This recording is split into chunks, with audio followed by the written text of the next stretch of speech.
மே 12 புனித பங்கிராஸ். Asia minor நாட்டிலுள்ள பிரிகியாவில் கிபி 290ஆம் ஆண்டு பிறந்தார் பங்கிராஸ். சிறுவயதில் பெற்றோரை இழந்ததினால் தன் மாமாவின் அரவணைப்பில் வளர்ந்த பங்கிராஸ் ரோமைக்குச் சென்று ஆண்டவர் இயேசுவைப் பற்றி அறிந்து கொண்டார். கிறிஸ்துவை ஏற்றுக்கொண்டு திருமுழுக்கு பெற்ற இவர் ஆண்டவருக்கு தன்னை அர்ப்பணித்து அவரது பணிகளைச் செய்தார்.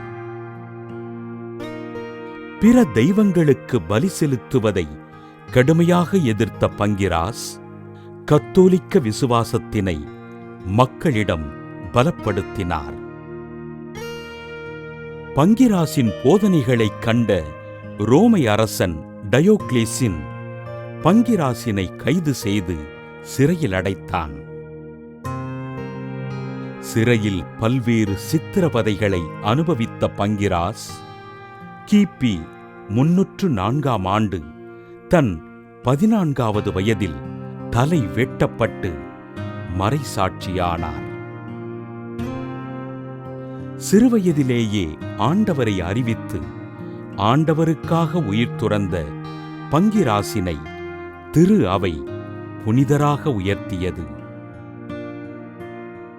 புனித அகுஸ்தினார் தான் கட்டி எழுப்பிய முதல் ஆலயத்தினை புனித பங்கிராசுக்கு அர்ப்பணிக்க கிபி 508ஆம் ஆண்டு திருத்தந்தை சிமாகோஸ் பங்கிராஸ் கல்லறையின் மீது ஆலயம் கட்டி எழுப்பினார்.